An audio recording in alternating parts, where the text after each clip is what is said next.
The camera dives through boiling clouds. Ash swirls in the atmosphere. Above, 1,000 burning wrecks rain down like cursed stars. Commander Rhea Vance slammed her boots against the buckling deck of the Aegis. Sirens wailed.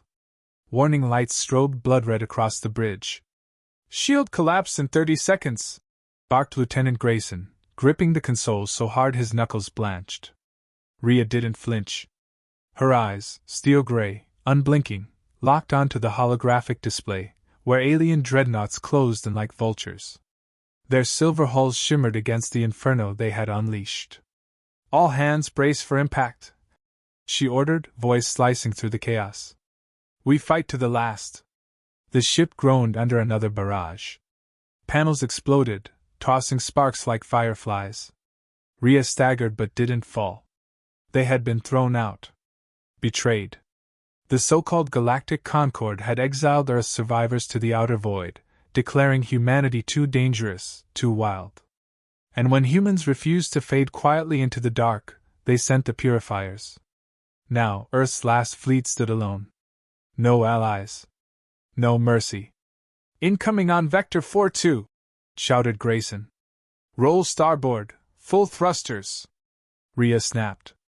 The Aegis spun, narrowly dodging a bolt of plasma that punched a smoking hole through the Vanguard, the sister ship to their right.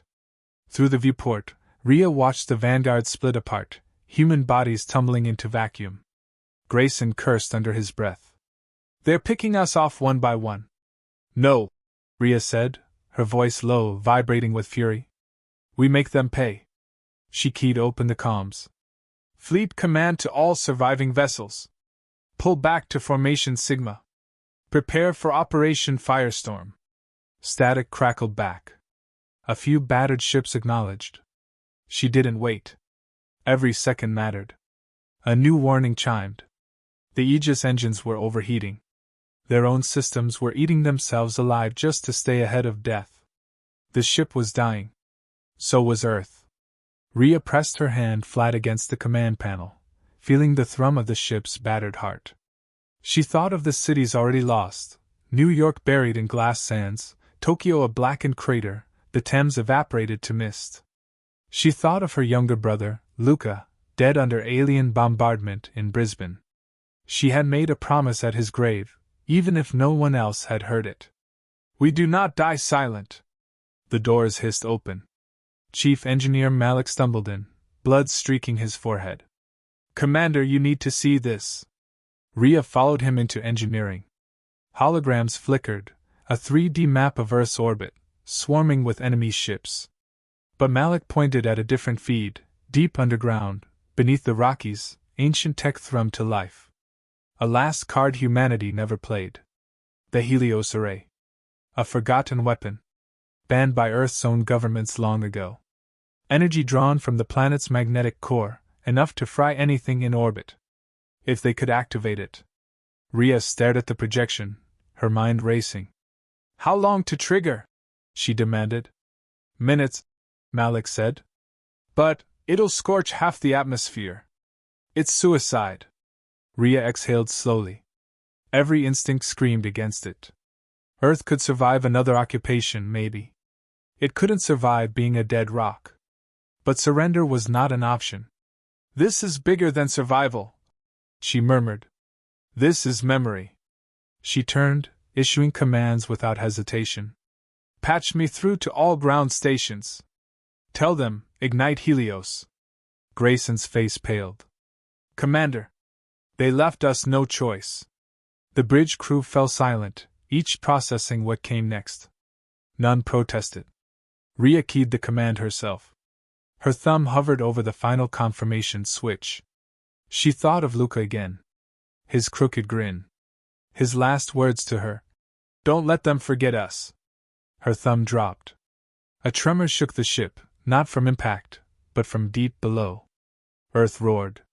In orbit, the alien ships hesitated. A fatal mistake. The first wave of plasma erupted from mountain ranges, searing into the black. Enemy cruisers disintegrated mid-maneuver, their sleek bodies flaring into nothingness. The Helios Array unfurled its wrath. Columns of pure energy stabbed upward, slicing the heavens apart. Cheers broke out across the Aegis-battered decks, but Rhea didn't celebrate. She watched, silent, as friend and foe alike were consumed.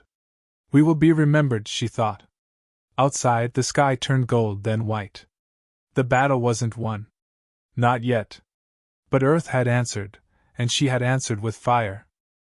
The light from the Helios array hadn't faded when the second wave came. Commander Rhea Vance stood rigid at the Aegis' cracked viewport. Her reflection looked older somehow, lined with soot and defiance. Behind her, the bridge team scrambled to reroute systems, patch hull breaches, and nurse the ship's failing heart. It didn't matter. The sky was falling. Multiple new signatures inbound, Grayson said, voice tight. Bigger ships. Heavily shielded. Rhea didn't blink. Send it to the main display. Holographic blurs solidified into vast, obsidian dreadnoughts, twice the size of anything humanity had ever faced. Their hulls pulsed with energy, their weapons bristling. The purifiers hadn't sent their best first. They had sent pawns. Now they came themselves. This is a final sweep, Rhea said quietly. They mean to erase us. Malik appeared beside her, wiping a smear of blood from his temple. Engineering's holding by threads. Reactors unstable. Shields are nominal. Rhea nodded once. No anger. No fear. Only grim clarity. Options? She asked. Grayson hesitated. Surrender? The word hung there, poisonous. Rhea turned, fixing him with a gaze sharp enough to cut steel. They called us animals. Exiled us. Hunted us. Now they want our submission? Grayson looked down. Shame flushed his cheeks. Rhea softened. She needed them, not broken, but burning. We knew this wasn't about survival, she said, voice lower, pulling them all closer like gravity. It's about legacy. What we leave behind. A long beat. Then Malik spoke. We have enough charge for one major strike. Aimed right, maybe we can take their command ship with us. Suicide run, Grayson muttered. No, Rhea corrected. Message. She faced the screen again, watching the black leviathans draw closer. They thought they had already won. Good. Plot a collision course, she ordered. The bridge crew didn't argue. Resignation shifted to something harder, purpose. Down in the ship's lower decks, Rhea moved alone through the battered corridors. She needed a moment beyond orders and consequences. Passing an abandoned nursery room, she paused. Tiny paintings still clung to the walls, crude sketches of Earth before the wars. Green trees. Blue oceans. A sun smiling in a yellow sky. The memory hit her harder than any impact. These weren't just battleships they were trying to save. They were saving the idea of Earth itself. Her comm crackled. Commander, Malik said. Engine overload initiated. You need to get to the bridge. I'm on my way. She touched one child's painting, a crude image of a family holding hands, and moved on. Back on the bridge, the air was thick with heat and tension. Lights flickered. The ship's own systems groaned under the load. We're locked onto their flagship, Grayson reported. Sweat dripped from his brow. 5 minutes to impact. Rhea strapped herself into the command chair. Broadcast to all channels. A green light blinked on. Every surviving human ship, every enemy vessel, could hear her now. This is Commander Rhea Vance of the Earth Defense Corps, she said. Her voice was steady. Her words struck like hammer blows. You exiled us. You hunted us. You thought we'd crawl away and die. Static crackled. No response. She didn't expect one. But Earth is not broken. Earth is not silent. The Aegis shuddered as enemy fire peppered their shields. Still, Rhea spoke. We will burn the sky before we bow. She cut the channel. The alien flagship loomed larger now, a city floating in darkness, weapons alive with hunger. Commander, Grayson said softly, we won't survive this. I know, she said. But they will remember. The countdown hit 3 minutes. Outside, enemy interceptors scrambled. Plasma bolts streaked toward them like guided comets. Incoming! Malik shouted. The ship rocked violently. Systems died across the board. Power surged, flickered, and died. They were flying blind now. No shields. No navigation. Only momentum. And will. Rhea gritted her teeth. Hold course! Alarms screamed. Bulkheads blew out. In the lower decks, whole sections vented into vacuum. But the Aegis flew on, a burning arrow hurled by a dying hand. 2 minutes. Through the shattered viewport, Rhea saw the enemy flagship's gun turrets swinging toward them, preparing the final shot. They meant to erase the Aegis before it could reach them. Brace! She shouted. The blast struck. Metal shrieked. Half the bridge collapsed. Grayson was flung into a wall, motionless. Malik struggled to stay upright, blood leaking from a wound in his side. Rhea's vision blurred, but she forced herself to her feet, dragging herself back to the battered helm. The enemy ship swelled before her, so close now she could see the rows of windows, the silhouettes of alien officers watching, smug and certain. She smiled through the blood on her lips. Too late. 1 minute. Rhea slammed the emergency ignition. The engines, already critical, detonated inward. The Aegis became a missile of molten steel and rage. The enemy flagship tried to veer away, too late. The Aegis punched into its side like a spear through rotten wood. The screen went white. Silence. Then shockwaves. Alien cruisers reeled backward. Secondary explosions tore across the enemy formation. Across the battered remains of Earth's orbit, a ragged handful of human ships watched as the enemy flagship split apart, crumbling into fire and debris. Commander Rhea Vance was gone. But her message had been delivered, in blood, fire, and memory. Silence gripped orbit. The shattered remains of Earth's last fleet drifted among burning husks of alien ships. The battlefield had gone still, but it wasn't peace. It was the breath before the final scream. In the command bunker beneath the Rockies, General Elias Ward watched the sky burn. His uniform was torn, his left arm splintered and blood-soaked, but his posture remained unbroken. "We bought ourselves minutes," he muttered, half to himself, half to the ghost of Rhea Vance echoing through the survivors' minds. A junior officer, eyes wide with terror, approached. "Sir, new contact." "It's massive." Ward didn't react. He simply pointed to the main display. The bunker lights dimmed as the image loaded, a titanic ship breaching into real space. It dwarfed every dreadnought combined. Its hull shimmered black and crimson, alive, like muscle stretched over bone. "The Arkship," Ward breathed. "The Purifier's true weapon. Not a fleet. A Reaper. Designed to cleanse entire worlds." "How long until atmospheric breach?" he asked. The tech swallowed hard. 15 minutes. Maybe less. Ward nodded grimly. There were no more defenses left. The Helios array was spent. The orbital guns were slag. Earth stood naked. Across the broken remnants of orbit, surviving human ships clustered like wounded animals. No more battle formations. Only instinct, cling together, live 1 more minute.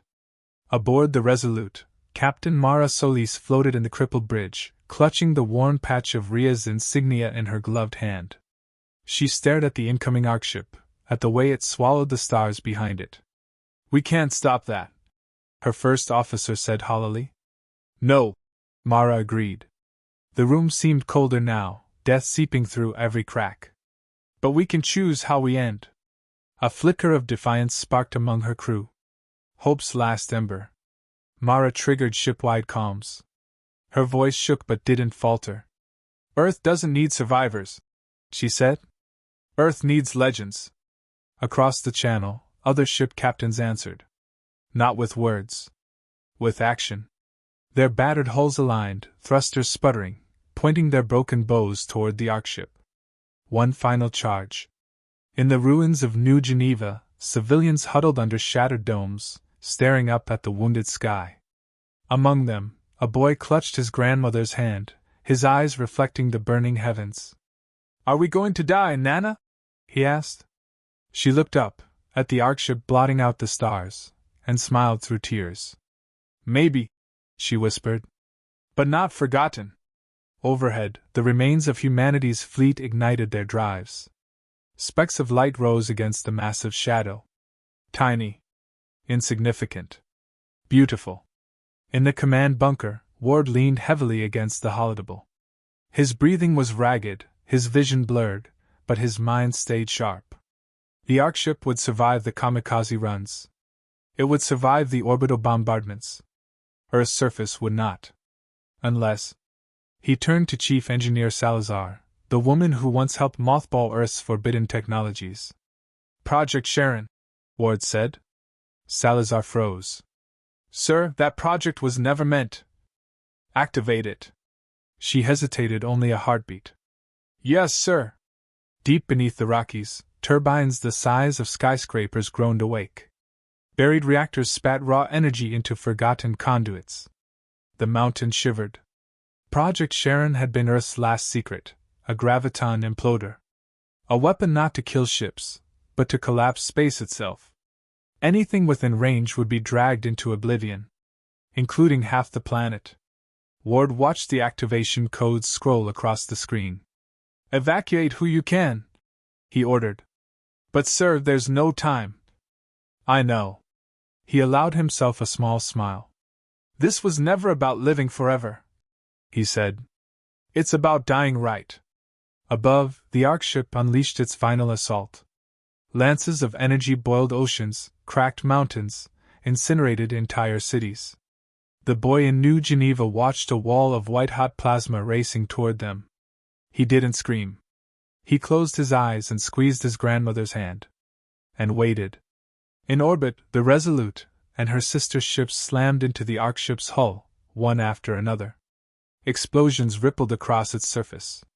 Armor plates peeled away. But the monster endured. It drove downward, unrelenting. The graviton imploder reached critical mass. The Rockies glowed from within, cracks spiderwebbing outward. At the heart of the bunker, Ward stood alone, watching the final countdown. He thought of Rhea. Of every name lost. Of the billions who had dared to exist, to dream, to fight. He stood straighter. "For Earth," he said softly. The world tilted. Reality twisted. Light devoured everything. From Mars, hidden colonies watched the blue jewel turn white, then collapse into darkness. Silence stretched across the void. Messages filtered through, broken and static choked. One repeated transmission, looping from a shattered satellite. It was Rhea's final broadcast. "We do not die silent. We burn the skies. Remember us." And across the scattered human outposts, in bunkers on Mars, in domes on Europa, in orbital stations above Titan, people stopped. Listened. And remembered. Earth was gone. But humanity, battered and scattered, carried the fire forward. Not broken. Not forgotten. Not finished. Darkness. In the vastness of space, where Earth once spun proud and defiant, now there was only a scar, a hollow where light trembled. But humanity was not erased. Not yet. On Mars, in the storm-battered settlement of New Dawn, the survivors gathered beneath a cracked, dust-coated dome. Engineers, farmers, soldiers, orphans, faces hollowed by grief, yet eyes sharpened by something deeper. Hope. Captain Mara Solis, bloody but alive, stood at the center of them. The patch of Rhea Vance's insignia was stitched to her chest now, a symbol, heavier than any rank. A battered comms unit hissed and crackled. The last transmission from Earth's ruins repeated itself like a heartbeat in the dust. "We burn the skies. Remember us." The gathered souls didn't speak. They simply listened, breathing it in like sacred fire. Mara stepped onto a crate, her shadow falling long across the cracked floor. "They thought Earth was all we were," she said, voice raw but unwavering. "They thought by destroying it, they'd destroy us." The wind howled against the thin walls of the dome. Sand rattled like angry ghosts. "They were wrong." Eyes lifted toward her. Hard, desperate, waiting. We are not stones and soil, Mara continued. We are stories. We are memories. We are the promise they couldn't kill. Among the crowd, the boy from New Geneva clutched a scrap of cloth, a corner of a human flag, burned and torn. His grandmother stood behind him, her hand resting gently on his shoulder. Mara pointed skyward. We still have ships, she said. We still have each other. She let the words sink in. Earth was our cradle. But humanity is the fire that moves forward. The crowd stiffened. Breathless. We will not hide, Mara vowed. We will rebuild. A low murmur rose among the survivors, swelling into something fierce. We will return. Fists clenched. Heads lifted. The purifiers hadn't won. They had merely stoked the embers. In the orbit of Titan, hidden deep within the ice mines of Colony Vestra, a council of elders and captains gathered in secret. Maps of uncharted systems flickered above the cracked table. They had a choice: scatter and survive, or unite and strike. General Armin Reyes, once of Earth's shattered defense corps, leaned in, planting both hands on the table. We don't run, he growled. We carve new worlds. Across the table, whispers of agreement. Mars. Europa. Callisto. They would become not graves, but forges. Humanity's vengeance would not be a scream. It would be a sunrise. In the black silence where Earth had been, a lone buoy floated, its battered frame transmitting one last image into the void. The ruins of a child's drawing. A tree. A sun. A family. Simple. Defiant. Carried on radiation waves, that message pulsed outward across the galaxy. Not a plea. A promise. The Ark ship, damaged and drifting, recoiled from the collapse of Earth's space. Inside its ruined chambers, the alien commanders debated in cold tones, weighing losses, questioning decisions. They had underestimated the humans. Mistaken passion for weakness. Mistaken resilience for savagery. Now, even with Earth's destruction, they realized the truth too late. You can destroy a home. But you cannot destroy a spirit. Not without losing something greater. Decades later, a new fleet, forged in the mines of Titan, shipyards of Mars, and labs of Europa, rose from the ashes. Not a fleet of desperation. A fleet of intent. Mara Solis, now Admiral Solis, stood on the bridge of the Deliverance, Earth's new flagship. Before her, hundreds of human vessels aligned in formation, sleek, deadly, bristling with possibility. Are we ready? Her second asked, scanning the consoles. Mara smiled, the same fierce, unbroken smile Rhea Vance once wore. We were born ready, she said. The stars stretched wide before them. Unclaimed. Unchallenged. Waiting. Final image. The camera pulls back. Past the Deliverance cutting through the void. Past the new colonies glowing faintly on distant worlds. Past the still smoking scar where Earth once turned. And out into the endless ocean of stars. Where a new message flickered in human transmissions. Earth burned. But humanity survived. And we are coming.